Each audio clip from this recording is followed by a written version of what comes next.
నమస్తే వార్తలకి స్వాగతం వివరాల్లోకి వెళితే ఐసీసీ ఛాంపియన్స్ ట్రోఫీని 12 ఏళ్ల విరామం తర్వాత టీమిండియా చేజిక్కించుకుంది. దుబాయ్ వేదికగా ఆదివారం ఉత్కంఠభరితంగా సాగిన ఫైనల్లో 4 వికెట్ల తేడాతో న్యూజిలాండ్ పై గెలిచింది. టాస్ గెలిచి తొలుత బ్యాటింగ్ చేసిన న్యూజిలాండ్ జట్టు నిర్ణీత 50 ఓవర్లలో 7 వికెట్ల నష్టానికి 251 పరుగులు చేసింది. భారత బౌలర్లలో కులదీప్ యాదవ్, వరుణ్ చక్రవర్తి చెరో 2 వికెట్లు దక్కించుకోగా మహమ్మద్ షమి, జడేజాలు తలో వికెట్ దక్కించుకున్నారు. అనంతరం లక్ష్య ఛేదనలో టీమిండియా 6 వికెట్లు కోల్పోయి 254 పరుగులు చేసింది. కెప్టెన్ రోహిత్ శర్మ 76 పరుగులు, శ్రేయస్ అయ్యర్ 48 పరుగులు, కేఎల్ రాహుల్ 34, అక్షర్ పటేల్ 29 పరుగులతో రాణించారు. Rohit Sharma player of the match గా నిలువగా New Zealand player Rachin Ravindra player of the series అవార్డును గెలుచుకున్నారు.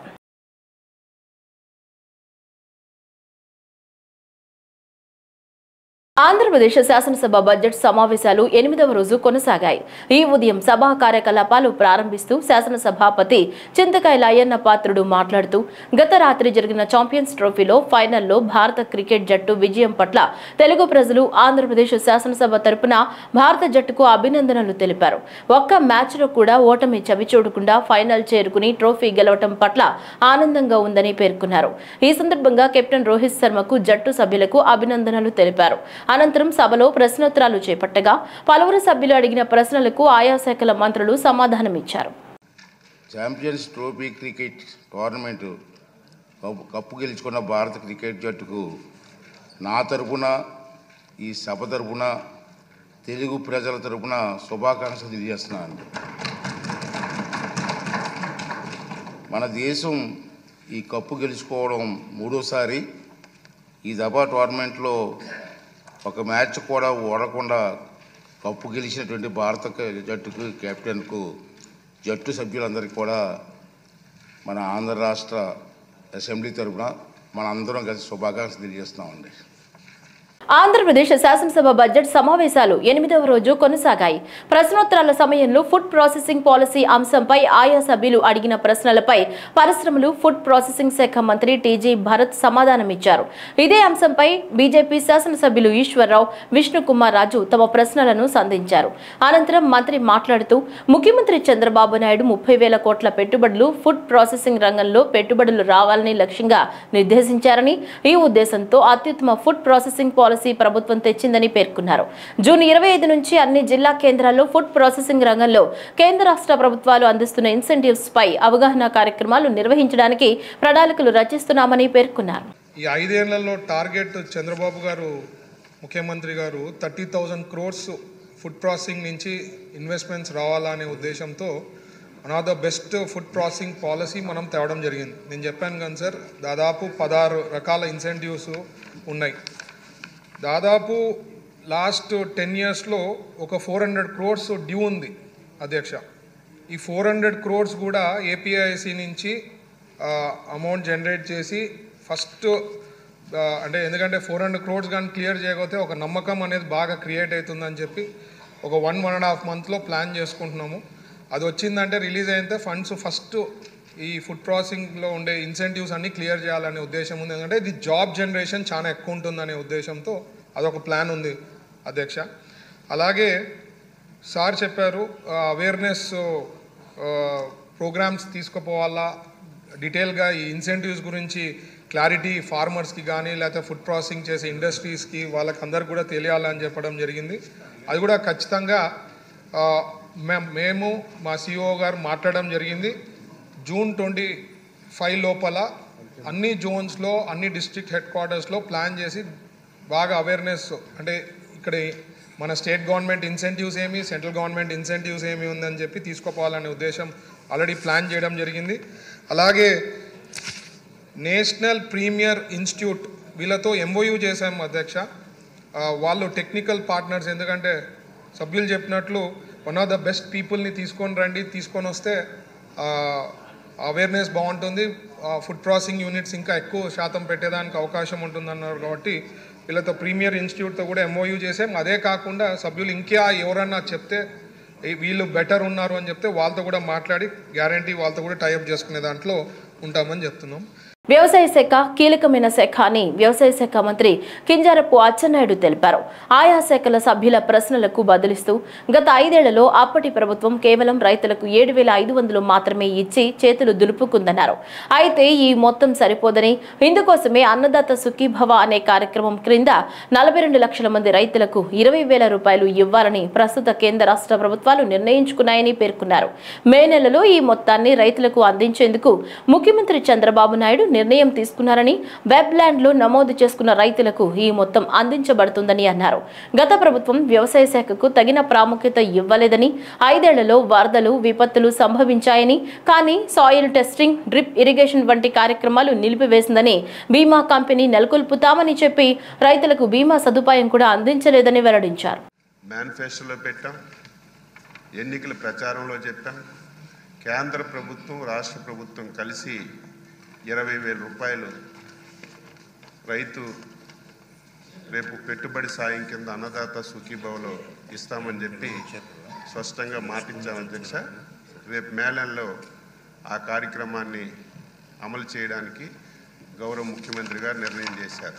అయితే కేంద్ర ప్రభుత్వం అధ్యక్ష 42 లక్షల మందికి ఇస్తుంది. ఎందుకంటే వెబ్ ల్యాండ్లో ఎవరైతే నమోదు చేసుకోబడతారో వారికే కేంద్ర ప్రభుత్వం సాయం చేస్తుంది అధ్యక్ష. దీనికి అనుగుణంగా రాష్ట్రంలో చాలామంది, ఇంకొక 8-9 లక్షల మంది వెబ్ ల్యాండ్లో నమోదు చేసుకోకపోవడం వల్ల కేంద్ర ప్రభుత్వం నుంచి సాయం రావటం లేదు అధ్యక్ష. అదేవిధంగా చాలామంది కౌలు రైతులు కూడా మన రాష్ట్రంలో 90% మంది కౌలు రైతులు ఉన్నారు. వారికి కూడా ఈ అన్నదాత సుఖీభావ కింద ఇచ్చే పరిస్థితి లేదు. అందుకే ముఖ్యమంత్రి గారు స్పష్టంగా చెప్పారు, ఇటు భూమి లేనటువంటి నిరుపేద రైతులు ఎవరైతే కౌలు రైతులు ఉన్నారో వాళ్ళకు కానీ, వెబ్ ల్యాండ్లో లేనటువంటి వాళ్ళకి కానీ తప్పనిసరిగా ఈ పరిహారం అందించాలని చెప్పి నిర్ణయం చేశారు. శాసనసభ ద్వారా రైతాంగానికి మాటిస్తున్నాం. అర్హత కలిగిన ప్రతి ఒక్కరికి కూడా రేపు ఈ పరిహారం అందిస్తామని చెప్పి శాసనసభ ద్వారా రైతులకు తెలియజేస్తూ, ఇదేదో ఒక పరిహారం కాదు అధ్యక్ష. 2019 నుంచి 24 వరకు ఆగిపోయినటువంటి పథకాలన్నీ కూడా మళ్ళీ సాయిల్ టెస్టింగ్ చేస్తున్నాం, మళ్ళీ యాంత్రీకరణ ప్రవేశపెడుతున్నాం. ముఖ్యమంత్రి గారు 90% సబ్సిడీతో మళ్ళీ స్ప్రింక్లర్లు, డ్రిప్లు ఇచ్చే కార్యక్రమాన్ని తీసుకున్నాం. విశాఖలో ఉన్న తొట్లకొండ, బావికొండ ప్రాంతాలతో పాటు రాష్ట్రంలోని ఇతర ప్రాంతాలను కూడా కలుపుకుని 2వ గౌతమ బుద్ధుని సర్క్యూట్ ను ఏర్పాటు చేయాలని కేంద్ర పర్యాటక శాఖ మంత్రి గజేంద్ర సింగ్ షెకావత్ను ఈ మధ్య కలిసి విన్నవించామని రాష్ట్ర పర్యాటక శాఖ మంత్రి కందుల దుర్గేష్ సభలో వెల్లడించారు. బుద్ధుని జననం నుంచి పరమపదించే వరకు తిరిగిన ప్రదేశాలను ఒక సర్క్యూట్ లో, బౌద్ధ మతం వ్యాప్తి చెందిన ప్రదేశాల్లో ఒక సర్క్యూట్ లో ఉండే విధంగా చూస్తున్నామని కేంద్ర మంత్రి తెలిపారని మంత్రి పేర్కొన్నారు. ఇందులో భాగంగానే రాష్ట్రంలోని బుద్ధుని భావజాలం వ్యాప్తి చెందిన ప్రాంతాలను కలుపుతూ సర్క్యూట్ ను ఏర్పాటు చేయాలని విన్నవించామని మంత్రి తెలిపారు. ఈ మధ్యకాలంలో మన యూనియన్ టూరిజం మినిస్టర్ షెకావత్ గారిని ప్రత్యేకంగా కలిసి నేను ఢిల్లీలో ఈ బుద్ధిస్ట్ సర్క్యూట్ గురించి మాట్లాడడం కూడా జరిగింది అధ్యక్ష. నిర్మలా సీతారామన్ గారు ప్రకటించిన తర్వాత దాన్ని దృష్టిలో పెట్టుకుని టూరిజం మినిస్టర్ గారిని కలిస్తే వారు చెప్పారు, దీన్ని 2 రకాలుగా చూస్తున్నారు అధ్యక్ష. ఒకటి, బుద్ధుడు జన్మించి పరమపదించే వరకు ఆయన తిరిగిన ప్రదేశాలన్నింటినీ ఒక సర్క్యూట్ చేస్తారు. ఆ తర్వాత వేరే సర్క్యూట్ ఏంటంటే ఈ బౌద్ధ మతం వ్యాప్తి చెందినటువంటి ప్రదేశాలన్నింటినీ కూడా ఒక సర్క్యూట్ చేయాలని. మంది 2వ కేటగిరీలోకి వస్తుంది అధ్యక్ష. ఆయన బుద్ధుడు ఈ ప్రాంతానికి వచ్చిన ఇది కాదు, ఎవరైతే బౌద్ధ మతాన్ని వ్యాప్తి చేయడానికి నాగార్జునుడు వారు ఎలా చెప్పారో వారందరూ తిరిగి వ్యాప్తి చేయడానికి చేసినటువంటి ప్రాంతాల్లో మన ప్రాంతం కూడా ఉంది. దాన్ని బట్టి మంత్రి గారిని మనం కోరింది ఏంటంటే ఆ 2వ కేటగిరీలో మాకు తప్పనిసరిగా ఈ బుద్ధిస్ట్ సర్క్యూట్ని ఏర్పాటు చేసుకోవడానికి అవకాశం కల్పించమని కోరాం. ఇప్పటికే మనం కూడా ఈ బుద్ధిస్ట్ సర్క్యూట్ అనేటువంటి దాన్ని ప్రత్యేకంగా తీసుకుని మన విశాఖపట్నం దగ్గర ఉన్నటువంటి తొట్లకొండ, బావికొండ, అదేవిధంగా అమరావతి దగ్గర ఉన్నటువంటి ఈ బౌద్ధ ఆరామాలు వచ్చినటువంటి ప్రాంతాలు ఇవన్నింటినీ కలిపి ఒక బుద్ధిస్ట్ సర్క్యూట్గా చేయాలనేటువంటి ఆలోచన. వారు చెప్పినట్టుగా గుడివాడ దగ్గర కూడా ఆ రకమైనటువంటి ప్రాంతం ఏదైతే ఉందో ఇవన్నీ కలుపుకుని ఖచ్చితంగా ఆ సర్క్యూట్ను తయారు చేయడానికి మనం రూపకల్పన చేస్తున్నాం అధ్యక్ష. కేంద్ర ప్రభుత్వం కూడా ఇతోధికంగా దీనికి సహకారం అందిస్తుందనేటువంటి నమ్మకం ఉంది. మంత్రి గారు కూడా, కేంద్ర మంత్రి గారు కూడా చెప్పారు ఆ మాట. ఆడుదాం ఆంధ్ర అనేది పెద్ద స్కామ్ అని, గత అనేక మంది క్రీడాకారుల జీవితాలతో ఆటలాడుకుందని రాష్ట్ర రవాణా యువజన క్రీడల శాఖ మంత్రి మండిపల్లి రాంప్రసాద్ రెడ్డి అన్నారు. 47 రోజుల్లో 120 కోట్లు ఖర్చు ఈ కార్యక్రమంపై ఖర్చు చేసిందని, దీనిపై శాసన మండలిలో చర్చ జరిగిందని అన్నారు. క్రీడా శాఖలో జరిగిన అన్ని అక్రమాలపై 45 రోజుల్లోనే విజిలెన్స్ ఎంక్వైరీ, సిఐడి ఎంక్వైరీ పూర్తి చేసి నివేదిక ఇవ్వమని ఆదేశాలు ఇచ్చామని, పూర్తి నివేదిక వచ్చిన తర్వాత శాసనసభలో వివరాలను బట్టబయలు చేస్తామని, బాధ్యులైన ప్రజా ప్రతినిధులపై తగిన చర్యలు తీసుకుంటామని పేర్కొన్నారు. గత ప్రభుత్వంలో అధ్యక్ష రాష్ట్రంలో ఈరోజు నేను క్రీడా శాఖ మంత్రిగా ఈ సభలో చెప్తున్నాను అధ్యక్ష, ఎందరో లక్షలాది మంది పేద క్రీడాకారులతో ఆడుకున్నారు అధ్యక్ష, వాళ్ళ భవిష్యత్తుతో, వాళ్ళ జీవితాలతో. ముఖ్యంగా ఈ ఆడుదాం ఆంధ్ర కార్యక్రమాన్ని విషయానికి వస్తే ఒక మంత్రిగా నాకే సిగ్గుచేటుగా ఉంది అధ్యక్ష. ఎందుకంటే గత ప్రభుత్వంలో 47 రోజుల్లోనే 120 కోట్ల రూపాయలు ఖర్చు పెట్టినారు అధ్యక్ష. గత 5వ తారీఖున శాసన మండలిలో కూడా గౌరవ సభ్యులు ఇదే క్వశ్చన్ మీద డిస్కస్ చేయడం జరిగింది అధ్యక్ష. వివిధ మీడియా మార్గాల ద్వారా కూడా ఆడుదాం ఆంధ్ర అనేది ఒక స్టేట్లోనే పెద్ద ఇష్యూగా జరుగుతూ ఉంది. కాబట్టి మేము మొన్న మండలిలో అలాగే ఇక్కడ కూడా చెప్తున్నాం అధ్యక్ష, 45 రోజుల్లోనే దీని మీద ఒక విజిలెన్స్ కమిటీని అలాగే సిఐడికి ప్రోబ్ చేశాం అధ్యక్ష, హౌస్ కమిటీకి. ఖచ్చితంగా దీని మీద ఒక నివేదిక అనేది తీసుకొని వచ్చి ఈ సభలోనే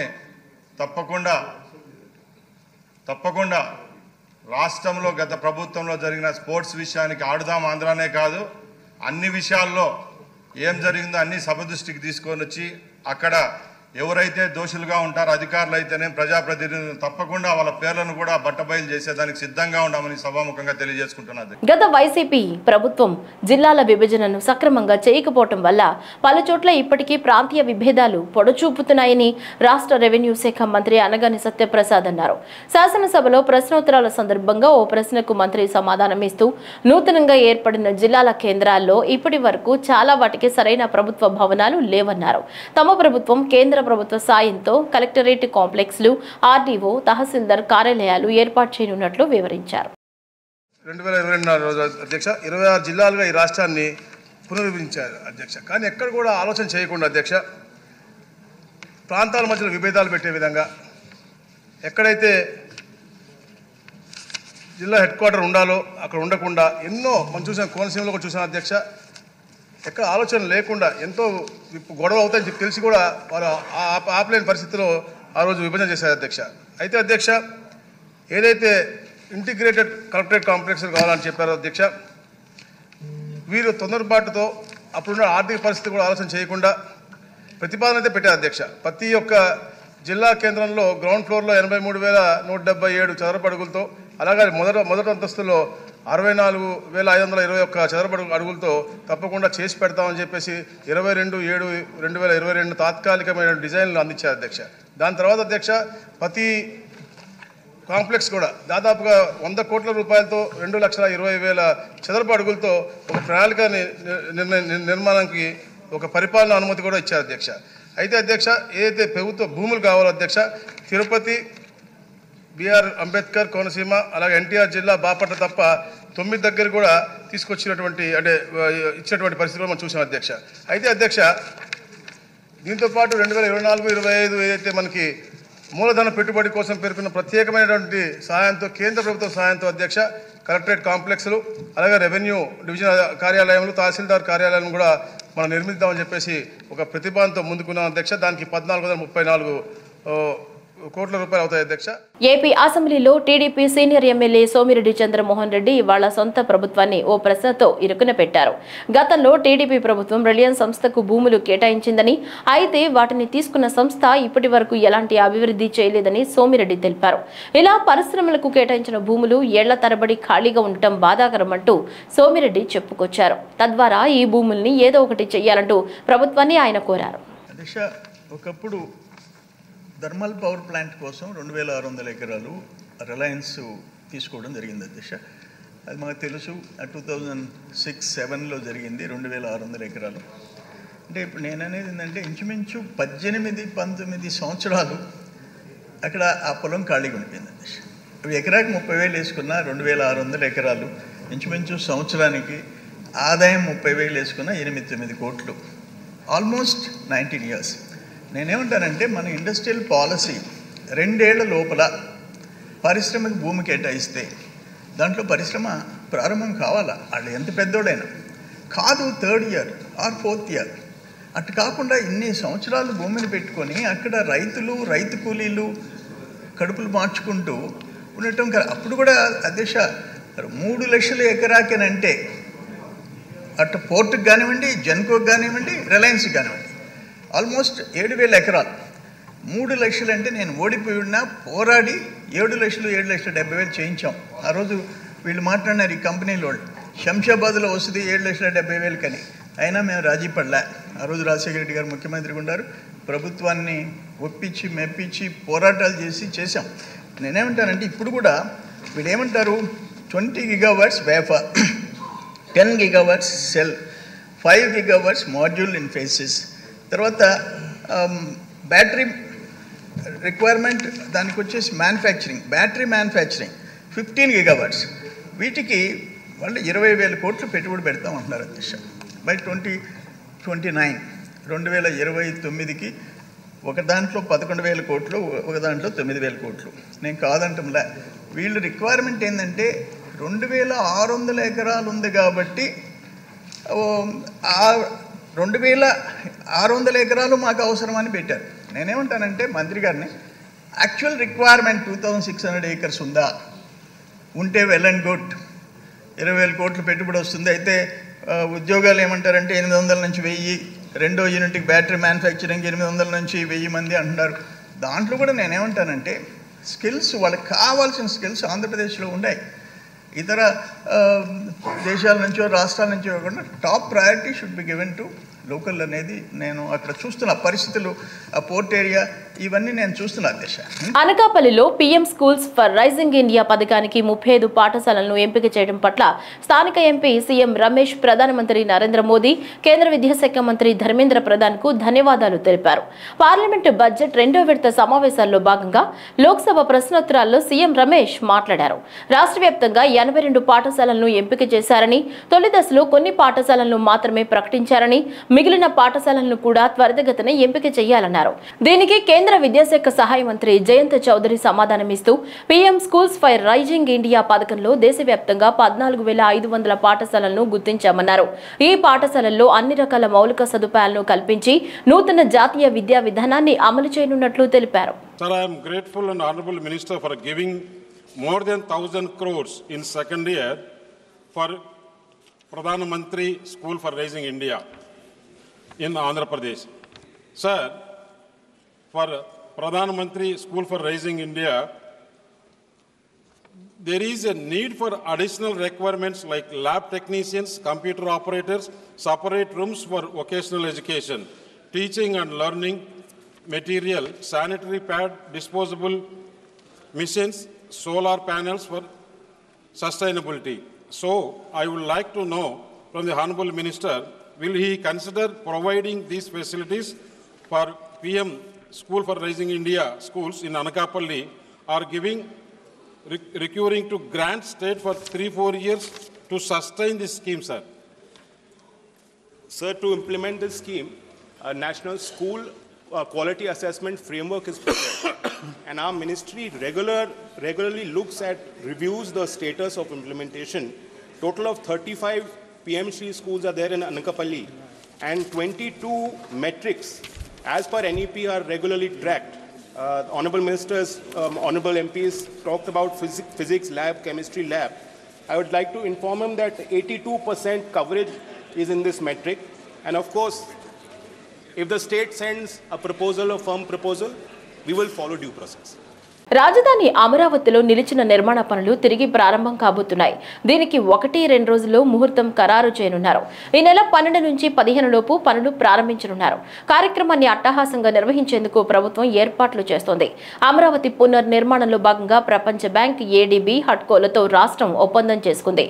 అమరావతిలో 90 పనులకు గాను 48,000 కోట్ల రూపాయలతో 73 పనులకు ప్రభుత్వం పరిపాలన ఆమోదం తెలిపింది. కాగా వీటిలో 40,000 కోట్ల విలువైన 62 పనులకు టెండర్లు పిలిచారు. ఫైనాన్షియల్ బిడ్ల పరిశీలన అనంతరం ఏజెన్సీలను ఖరారు చేశారు. వీటికి రేపు ముఖ్యమంత్రి చంద్రబాబు అధ్యక్షతన జరిగే CRDA అథారిటీ సమావేశంలో లాంఛనంగా ఆమోదం తెలపనున్నారు.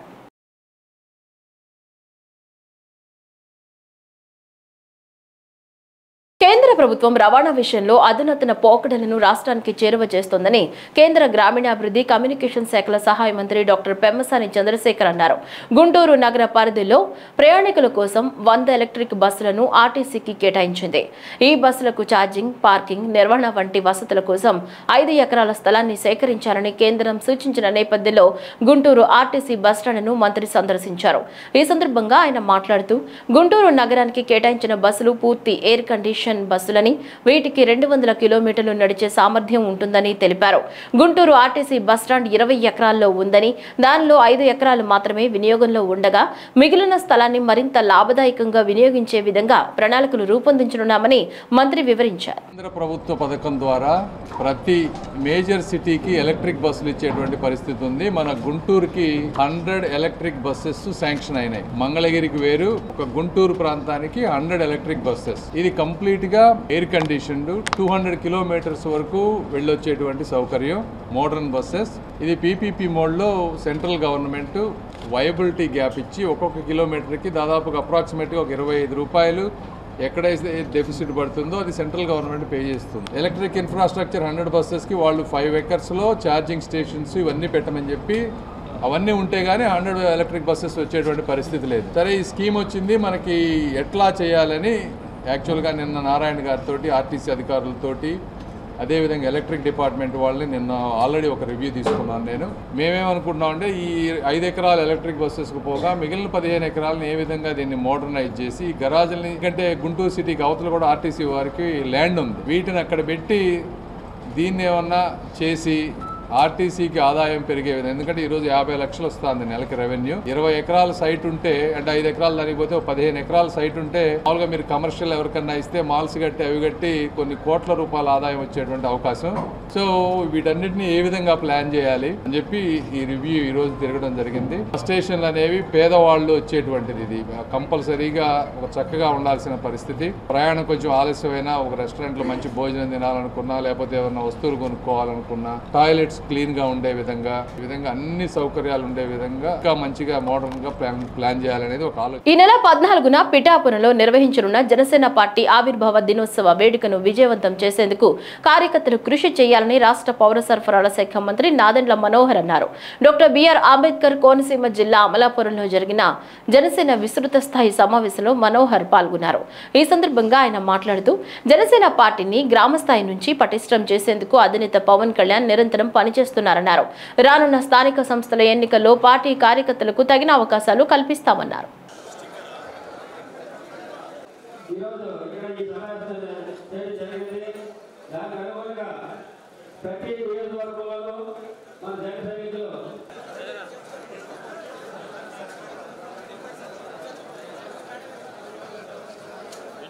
ఈ నెల 17వ తేదీ నుంచి ప్రారంభం కానున్న 10వ తరగతి పరీక్షల నిర్వహణలో ఎలాంటి పొరపాట్లకు తావివ్వకుండా అవసరమైన చర్యలు తీసుకుంటున్నామని కర్నూలు జిల్లా విద్యాశాఖ అధికారి శామ్యూల్ పాల్ అన్నారు.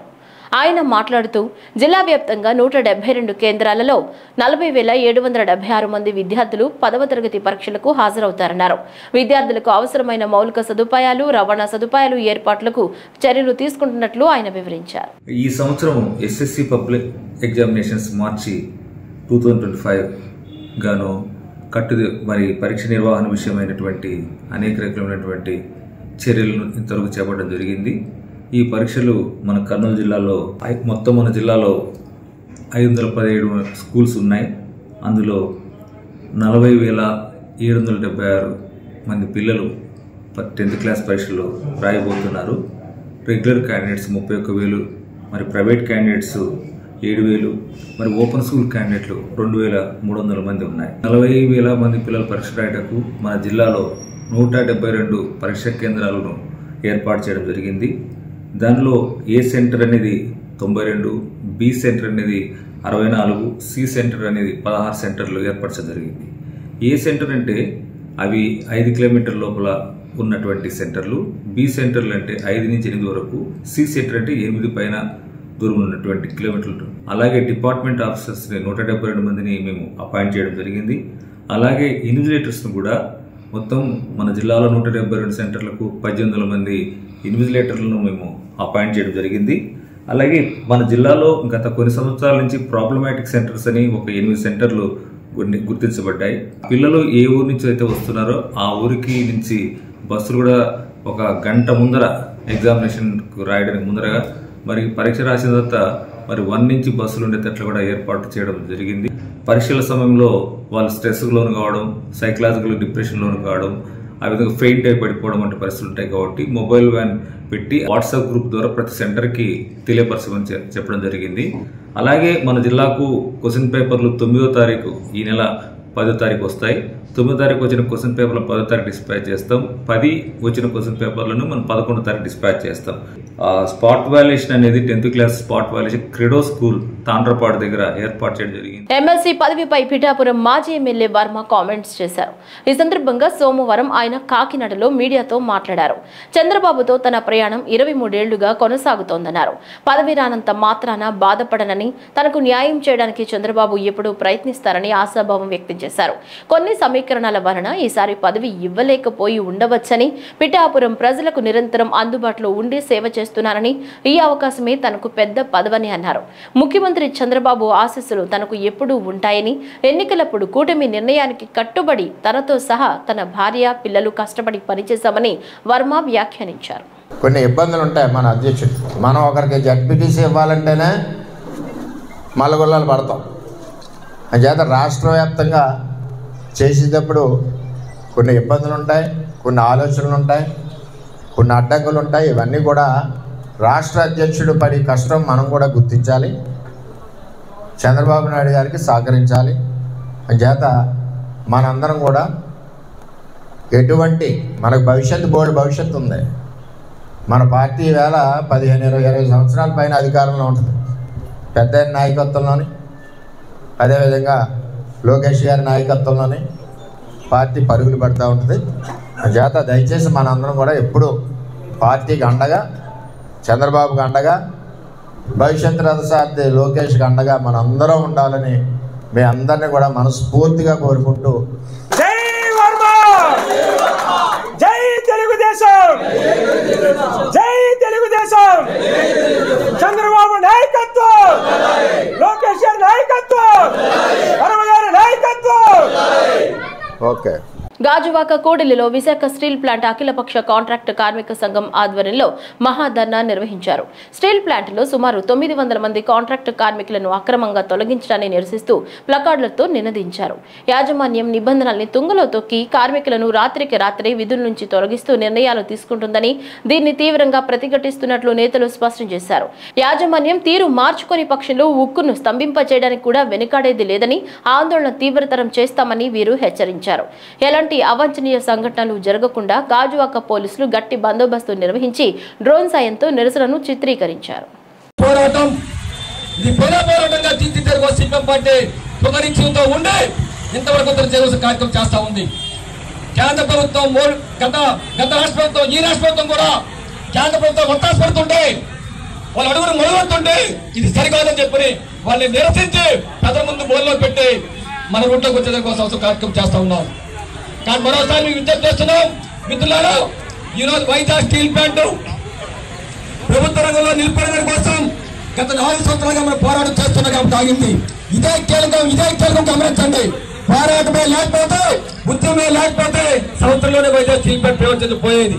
శంకర్ విలాస్ ఆర్ఓబి పునర్నిర్మాణానికి ముందే నగరంలో ఆక్రమణల తొలగింపుపై దృష్టి సారించాలని గుంటూరు పశ్చిమ ఎమ్మెల్యే గల్లా మాధవి అధికారులకు సూచించారు. జీఎంసీ కమిషనర్ పులి శ్రీనివాసులతో కలిసి Kankaragunta RUB, TJAC college, Fatimapuram ప్రాంతాల్లో పర్యటించారు.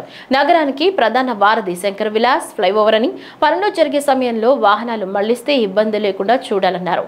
ఈ కార్యక్రమంలో అధికారులు పాల్గొన్నారు.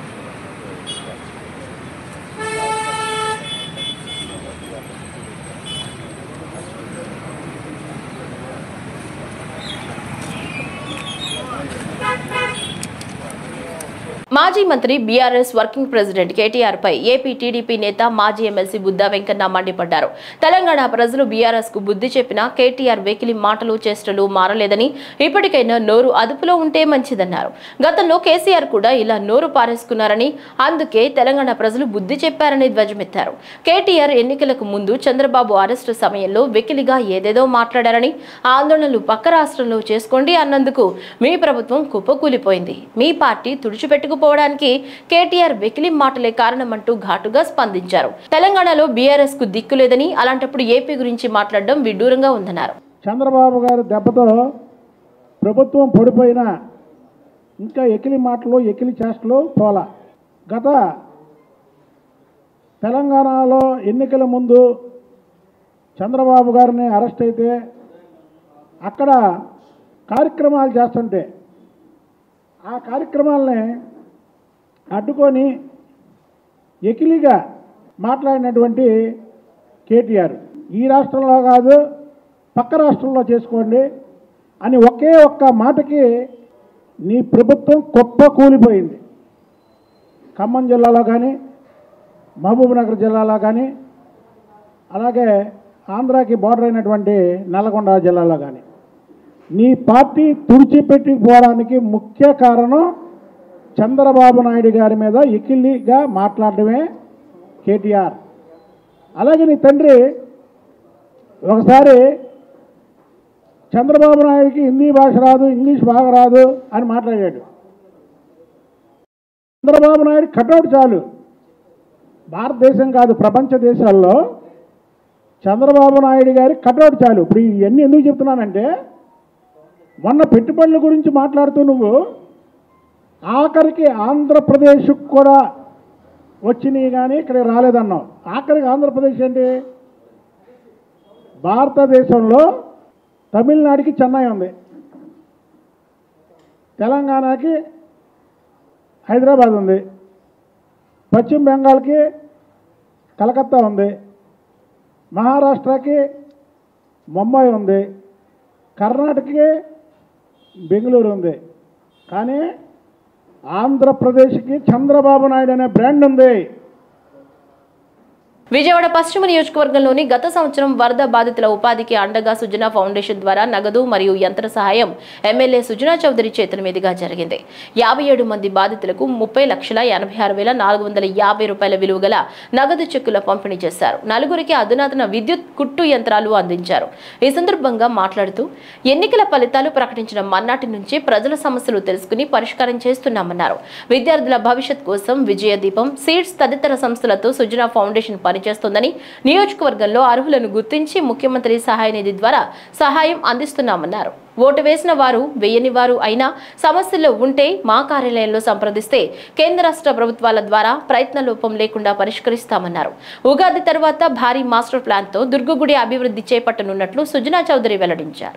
విజయవాడ పశ్చిమ నియోజకవర్గంలో ఎలక్షన్ రిజల్ట్స్ వచ్చిన మర్నాడు నుండి మా కూటమి ఆఫీస్ నుండి ప్రతి డివిజన్లోనూ ప్రతి గల్లీలోనూ కష్ట నష్టాలు తెలుసుకొని వారికి ఏం కావాలంటే ఈ చేయటానికి అన్ని విధాల ప్రయత్నాలు చేస్తూ ఉన్నాం.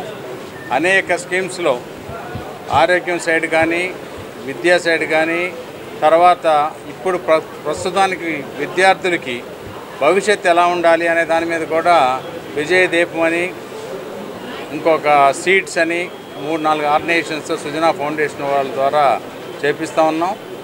అదే కాకుండా ఇక్కడ సీఎం రిలీఫ్ ఫండ్కి ఎలిజిబుల్ క్యాండిడేట్స్ అందరికి కూడా నేను రికమెండ్ చేసి యాజ్ ఎమ్మెల్యేగా కూటమి ప్రభుత్వం తరఫున మన ప్రియతమ ముఖ్యమంత్రి చంద్రబాబు నాయుడు గారి ఆశీస్సులతో అనేక మందికి అప్రూవల్ చేశారు.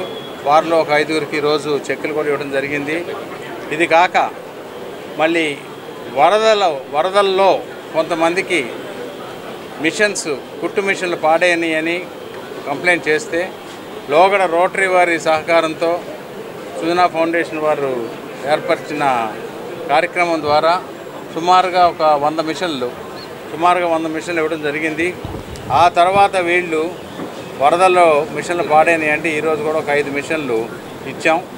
ఈ విధంగా విజయవాడ పశ్చిమ నియోజకవర్గంలో ప్రజలు ఎవరైనా సరే, ఓటు వేసిన వాళ్ళైనా ఓటు వేయని వాళ్ళైనా సరే వచ్చి మాకు కష్టం ఉంది అని కనుక మాకు తెలియపరిస్తే మా ఆఫీస్లో డెఫినెట్గా ప్రయత్న లోపం లేకుండా సాధ్యాసాధ్యాలను బేరే చేసుకొని కేంద్ర రాష్ట్ర ప్రభుత్వాల నుంచి సహాయం పొంది అందరికీ సహాయం చేయడానికి ఎమ్మెల్యేగా నా సాయశక్తులు మళ్ళీ ప్రయత్నం చేస్తానని మరొకసారి చెప్పి మీకు ఏదైనా ఉంటే మాత్రం వెంటనే మా నోటీసులో తీసుకురమ్మని కోరుతా ఉన్నాం. రాష్ట్రంలో మహిళలకు ఆర్థిక స్వావలంబన దిశగా ముఖ్యమంత్రి చంద్రబాబు నాయుడు అనేక నిర్ణయాలు తీసుకున్నారని APS RTC chairman Konakalla Narayana తెలిపారు. గుంటూరు జిల్లా మంగళగిరిలోని టీడీపీ కేంద్ర కార్యాలయంలో ఆయన మీడియాతో మాట్లాడుతూ మహిళలు ఆర్థికంగా వృద్ధి చెందేందుకు చంద్రబాబు డ్వాక్రా సంఘాలను ఏర్పాటు చేసి వారిలో మానసిక స్థైర్యాన్ని నింపారని వ్యాఖ్యానించారు. మహిళలకు అత్యధిక గౌరవాన్ని ఇచ్చిన వ్యక్తి ముఖ్యమంత్రి చంద్రబాబు అని, తొలి మహిళా స్పీకర్ గా ఓ మహిళను నియమించడం టీడీపీకి మాత్రమే దక్కిందన్నారు. ప్రతిభా భారతిని స్పీకర్ చేయడం గొప్ప విషయమని, ఒక స్పీకర్ స్థానంలో ఎస్సీ మహిళను కూర్చోబెట్టగలగడం అందరికీ సాధ్యం కాదన్నారు. రాష్ట్రంలో కూటమి ప్రభుత్వం అధికారంలోకి వచ్చాక మహిళా అభ్యున్నతికి అనేక పథకాలు రూపొందించారని చెప్పారు. రాష్ట్రంలో 1,00,000 మంది మహిళా పారిశ్రామికవేత్తలను తయారు చేయడమే ముఖ్యమంత్రి చంద్రబాబు లక్ష్యమన్నారు. రాష్ట్రంలో మహిళల భద్రత కోసం శక్తి బృందాలను ఏర్పాటు చేయడం జరిగిందన్నారు. మహిళలకు ఆర్థిక స్వావలంబన దిశగా చంద్రబాబు నాయుడు గారు అనేక నిర్ణయాలు తీసుకున్నారు. మహిళలను ఆర్థికంగా వృద్ధి చెందేందుకు, వారి కాళ్ళపై వాళ్ళు నిలబడేందుకు డ్వాక్రా సంఘాలను చంద్రబాబు నాయుడు గారు ఏర్పాటు చేసి వారిలో మానసిక స్థైర్యాన్ని పెంచారు. మహిళలకు గౌరవాన్ని, అత్యధికమైన గౌరవాన్ని ఇచ్చి తొలి మహిళా స్పీకర్గా మరి ఆ రోజున టీడీపీకి మాత్రమే దక్కింది. ఒక మహిళా స్పీకర్గా ప్రతిభా భారతి గారిని ఆయన స్పీకర్ చేయటం ద్వారా ఒక ఎస్సీ మహిళని ఒక స్పీకర్ స్థానంలో కూర్చోబెట్టగలిగారు. కూటమి ప్రభుత్వం అధికారంలోకి వచ్చిన తర్వాత కూడా అనేక పథకాలని మహిళల కోసం రూపొందించారు. వాటిలో ముఖ్యమైనవి 1,00,000 మంది పారిశ్రామికవేత్తలను తయారు చేయటమే చంద్రబాబు నాయుడు గారి యొక్క ముఖ్య ఉద్దేశం. కూటమి ఆ దిశగా మరి మహిళల్ని సెర్ఫ్ ద్వారా, మెప్మా ద్వారా, ఎస్ఎంఎస్సి ద్వారా, మరి మెప్మాలో 30,000 మంది ఆడవారికి, ర్యాపిడో ద్వారా 10,000 మంది ఆడవారికి, స్వయం ఉపాధి పథకాల్లో 4,000 మంది, కేంద్ర ప్రాయోజిత పథకాల్లో 4,000 మంది, టూరిజం డిపార్ట్మెంట్లో 4,000 మంది, ఈ రకంగా 1,00,000 మంది వరకు పారిశ్రామికవేత్తలుగా తయారు చేయాలనేదే ఈ ప్రభుత్వం యొక్క లక్ష్యం. మరి భద్రత కోసం శక్తి బృందాలను ఏర్పాటు చేయడం జరిగింది. మహిళలకు, పిల్లల కోసం భద్రత కోసం శక్తి సంఘాలని మరి ప్రారంభించారు. బహిరంగ ప్రదేశాల్లో మరి మహిళలకు కానీ చిన్నారులకు కానీ వేధింపులు నిరోధించడానికి, వారిని రక్షించడానికి, నేరాలను అరికట్టడానికి, తక్షణ సాయం అందించడానికి రక్షణ కవచంలాగా ఈ భద్రత కోసం శక్తి బృందాలు అనేది బాగా ఉపయోగపడతాయి. చేనేత రంగాల ద్వారా మరి మహిళలకు చేయూతనివ్వాలని చెప్పి ప్రతి జిల్లాకి కూడా 60 లక్షల రూపాయలు కేటాయించడం జరిగింది. అలాగే ఉత్పత్తుల విక్రయం సులభతరం కావటం కోసం ప్రతి చేనేత మహిళలకు కూడా 36 చీరలు నేసేందుకు నూలును ఉచితంగా పంపిణీ చేయడం జరిగింది. కూటమి ప్రభుత్వం ఏర్పడిన నాటి నుంచి నిత్యం దళితులు, వెనుకబడిన వర్గాలను వేధించడమే లక్ష్యంగా పెట్టుకుని పాలన సాగిస్తోందని మాజీ మంత్రి విడుదల రజనీ ఆగ్రహం వ్యక్తం చేశారు. ప్రభుత్వం పెట్టిన అక్రమ కేసుల్లో నర్సరావుపేట జైలులో రిమాండ్లో ఉన్న చిలకలూరిపేటకు చెందిన దళిత యువకుడు, social media activist Dodda Rakesh గాంధీని సోమవారం ఆమె పరామర్శించి ధైర్యం చెప్పారు. అనంతరం జైలు బయట మీడియాతో మాట్లాడుతూ ఈ రాష్ట్రంలో బడుగు, బలహీన వర్గాలకు గొంతెత్తే స్వాతంత్రం కూడా లేకుండా చేశారంటూ మండిపడ్డారు. ప్రభుత్వ వైఫల్యాలను ప్రశ్నించే సోషల్ మీడియా యాక్టివిస్టులపై ఉక్కుపాదంతో అణచివేస్తున్న దుర్మార్గమైన పాలనను చంద్రబాబు కొనసాగిస్తున్నారంటూ ధ్వజమెత్తారు. అబద్ధపు హామీలు చెప్పి అధికారంలోకి వచ్చి ఏంటయా 9 నెలల నుంచి కూడా చూస్తున్నాము, ఒకటి కూడా నెరవేర్చట్లేదు, మీరు చెప్పిన హామీలన్నీ కూడా ప్రస్తావనే చేయట్లేదు అని ఎవరైనా ప్రశ్నిస్తే ఏం సాకులు చెప్తున్నారు? ఇదంతా వాళ్ళు ఈరోజు అధికారంలో ఉండి కూడా చేయకపోవడానికి కారణం, చేయలేకపోతున్నందుకు కారణం మా నాయకుడు జగన్మోహన్ రెడ్డి గారని సాకులు చెప్తూ కాలయాపన చేస్తున్నటువంటి విషయం మీ అందరికీ తెలుసు. అలాగే ఇది ఏంటి అని ప్రశ్నిస్తే ఏ విధంగా అక్రమ కేసులు కట్టి అక్రమ అరెస్టులు చేసి ఏ విధంగా జైలు పాలు చేస్తున్నారో మనం చూస్తున్నాం.